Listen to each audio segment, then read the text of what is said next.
everyone, in today's video I'm going to show you an extreme 3D Stegosaurus who is standing on all 4 feet, and it is just so cool. I really liked making this Stegosaurus, and the cool thing with making any kind of a dinosaur or prehistoric being is that you can have some creative freedom with coloration and what kind of colors you give them. You can make them spotted or polka dotted or whatever you like, so there's a lot of just creative choices that you get to make. I hope you guys like this Stegosaurus. I absolutely love dinosaurs. I love looking at history museums with all the dinosaurs and everything. It's just one of my favorites. I hope you like this one as much as I do, and don't forget to subscribe to my future videos as well. So I'm going to start by drawing a little sketch of my Stegosaurus. This is going to be from the side view. And like I said, there's some creative freedom with color. However, just to kind of keep with some element of realism here, do look at some pictures of the dinosaur that you are trying to replicate. In my case, it's going to be this Stegosaurus. And I found as I was looking at pictures that they have these pentagon-shaped vertical scales going, or, plates going down their back. And I didn't have all the space to draw them on my Stegosaurus, so some of them I did to the side. Now I'm going to begin, and I'm going to be making just a base piece of my Stegosaurus's body, neck, and head. So from tail to nose, not doing the legs, not doing those vertical plates. As I am sculpting this, this is where you get to have those creative choices with your color. The reason I chose the 2 colors I did is because I feel like they're usually used and they're kind of reptilian in color. You see them on modern day reptiles, but also this kind of tealy blue color is the opposite side of the color wheel from the orangey reds. So, or aqua blue from the orangey reds. So I've got my orangey reds, I've got my seafoam greens, and they go together very well and they complement each other. They're complementary colors. So if you are curious on that whole how to choose colors, how to work with that creative freedom so it's not scary, but it's exciting, I do have a color theory nail art class, lab class, that I did a little while ago. All the information is super, super relevant and hopefully could help you if you struggle with that particular element of design. Hopefully, when you're looking to make something and you get to pick your colors, it's, like I said, an exciting experience and not something that is scary. So after you've got your body done, go ahead and make 4 sets of the legs, 2 back and 2 front. And then with whatever your next color is, you're going to sculpt those little vertical plates. As you are sculpting them, I knew that I would need more than what I drew, but that some of the sizes would be the same. So for a few of them, I sculpted more than one, especially those little ones that I drew off to the side, and then that second one that I just sculpted now. So I've got that bigger one in the middle, and then I want 2 of the one that's right to the right of the one that I drew, and then just kind of keep going back and forth. If after you sculpt all of them, you're like, oh, you know what? I needed more of this one. You can always go back and sculpt more and get more of these. It's not like once you sculpt them all, you're done and you can't ever go back. So that whole little statement about what you need and how many you need and which ones you need is for one side. Stegosauruses have 2 rows of these, and so you have to do all of it twice. And that is probably the single most time-consuming element of this design, is sculpting all of these beautiful little flame orange pentagons. When you're sculpting the little ones, getting that shape perfect, so it's just exactly that nice house pentagon shape, is difficult. I wasn't as concerned about making sure that it turned out exactly how I had in mind because they're so tiny that if they're at least close, I figured it was good enough. The other thing to consider when you're sculpting something this teeny tiny is that you're going to have to pick it up and you're going to have to glue it down to your Stegosaurus's back. So don't make them so small that you can't pick them up with your tweezers. And know that because of their size, a tweezers is going to be your best friend in this circumstance. Now, after you've got all those pieces sculpted, you might have to come back to it, but you got a good start. Grab your Stegosaurus, and on one side of his very flat body, you are going to be building up a very nice dome in the middle.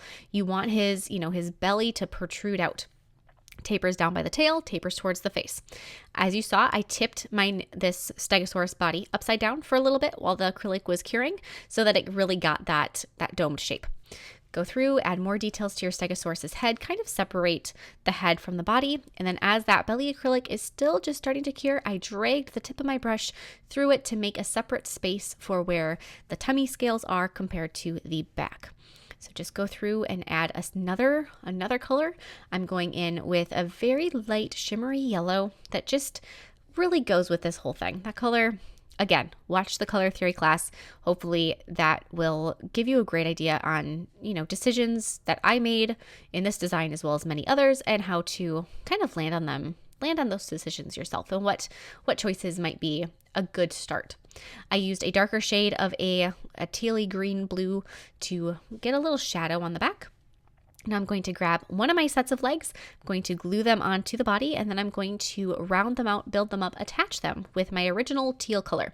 I also want to mention that I'm using shimmery colors for just about everything in this design because I feel like that almost makes your Stegosaurus look scaly without adding any scales, even though, you know, science is still not sure about how scaly dinosaurs are.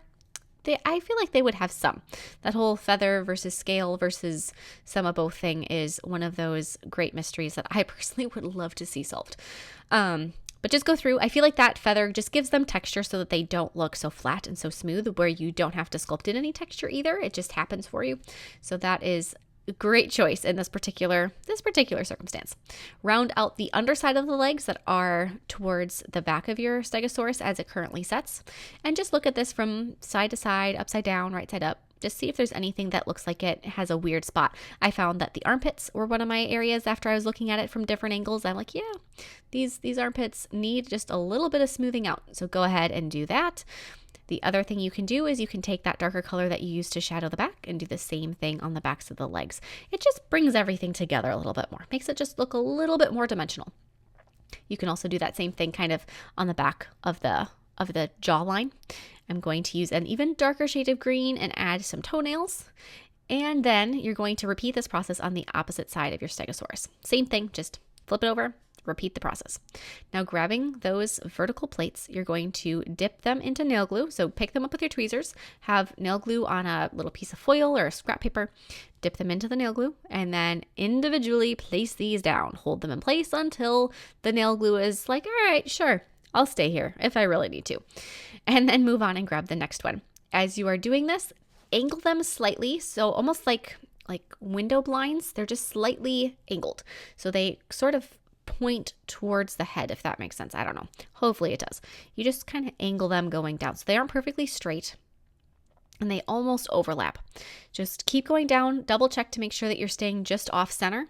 So you don't want to be right down the very center line of the back because they have 2 rows of these. So you want to make sure you're just towards yourself of center. And if you would need to, if it would help you, if you feel like that's a really hard thing to remember where you're placing these scales, if you were to take a pencil and very, very lightly, you can write on acrylic with a pencil, just like a number 2 pencil, very lightly just make a little line going all the way down the back on each side, it would work and you would have that line. The hard part is it'd be very difficult to remove that skinny little pencil line between the vertical plates. So you'd probably end up with this tiny little line. Whether or not that would show and be a problem, I don't know. Personally, I don't think it would be that big a deal. And if that would help you, I don't see why it would be an issue. So that would be an option. And after you have the first row done, take clear acrylic and make sure that you apply a nice layer of clear acrylic across the entire back of each of these, as well as really securing it down to the Stegosaurus's back. So kind of get a little root on the base of each of the vertical plates and then carry that up. After you have all of those done, you've got all of them secured, you're going to repeat this process on the other side. Glue all of the vertical plates on, secure them all with clear acrylic. And if you want to, you can skip ahead. I'm going to be adding a touch of a gold highlight to each of my little vertical plates. Just a little bit of gold acrylic, a very thin little wash over kind of the one side of them. It doesn't have to be anything too specific. This is one of those creative freedom moments where you can pick and choose what you want to do. I thought that really brightened them up.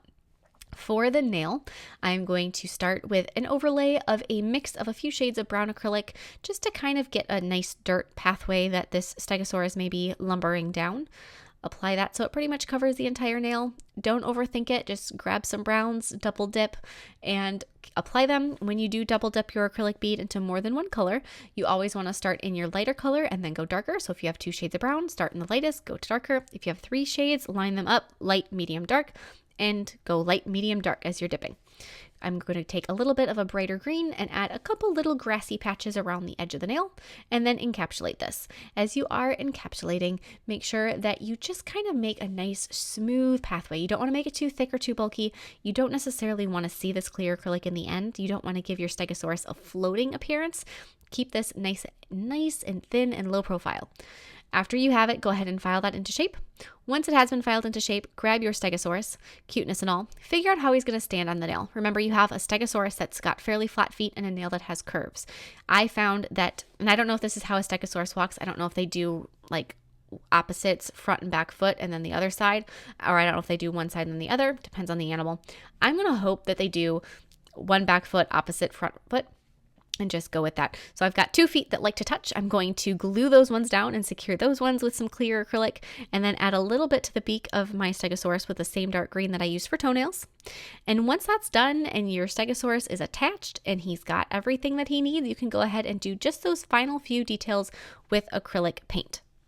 So now that we're at this point, grab your acrylic paint. I'm using a grass green. I'm going to add some spots to my Stegosaurus, just going kind of fading them down from the back a little bit, maybe a little bit over the legs, not anything too crazy. There's so much detail built into this guy just from the beginning with all of the shape. So you don't have to do a whole lot with your acrylic paint. I'm going to add an eye, a nostril, a smile, and then I'm going to use my green that I used for the scales to put on the some eyelids. Repeat the process on the other side, going through and just adding all of those same little details. So after you've got the details on your Stegosaurus's face, then really if you want to do anything else you can, but otherwise you could just apply some top coat. And then I'm going to grab some jewelry gel, which is a very tacky, thick gel. And I'm going to apply it in little blotches here and there over the background, over the ground.